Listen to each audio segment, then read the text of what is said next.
February 27, 1999, Greenpoint, Brooklyn. A man in a tracksuit and gold chains walks onto the set of The Sopranos. The crew sees an actor arriving for work, but what they don't fully realize is that the man stepping into the role of Paulie Walnuts isn't pretending. His name is Tony Sirico, and long before HBO cameras rolled, he had already lived the life most actors only study. Born on July 29, 1942, in Brooklyn, New York, and raised in the tough neighborhood of Bensonhurst, Tony Sirico grew up surrounded by a culture where loyalty meant survival and silence was sacred. His father worked construction, his mother raised 5 children, and money was always tight. On the streets, young Tony saw men who seemed powerful and respected. Local wise guys who wore sharp suits and drove Cadillacs. To him, they looked successful.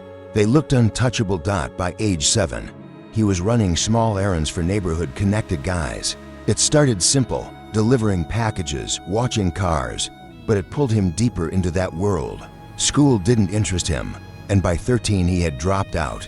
The real education, he believed, was happening in Brooklyn's social clubs and on street corners.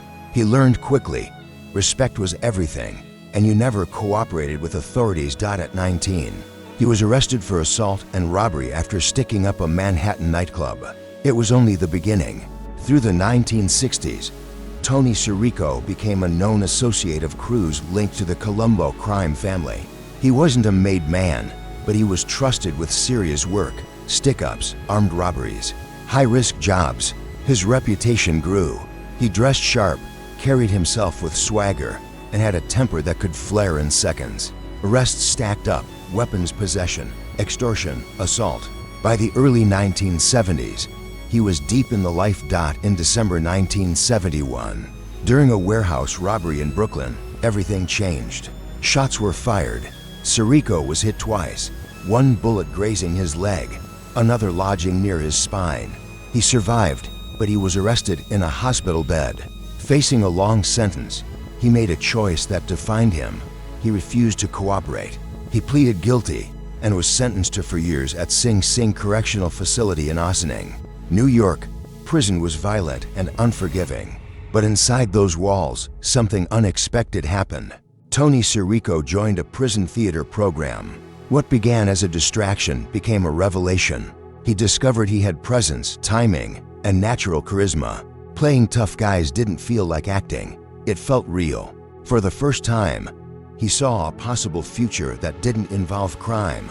After his release in 1975, he began pursuing acting seriously. He landed small roles in films like Crazy Joe, Fingers, and Defiance, often cast as mobsters or street enforcers. He later appeared in Goodfellas, Bullets Over Broadway, Gotti, and Mickey Blue Eyes. Directors valued him for authenticity. He didn't need to fake the accent or study the behavior.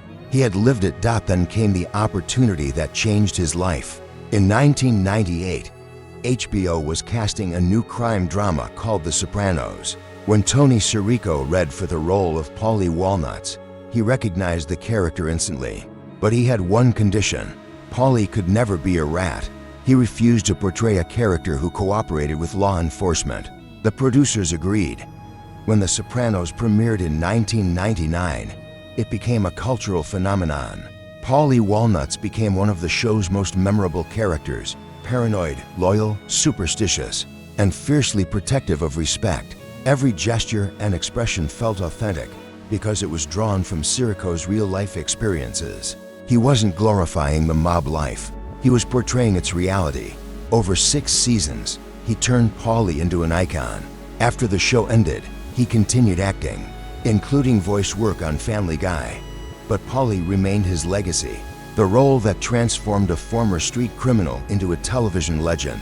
Tony Sirico passed away on July 8, 2022. At age 79, his story remains one of survival and transformation. From the streets of Brooklyn to the set of The Sopranos, he proved that even the hardest past doesn't have to define your future.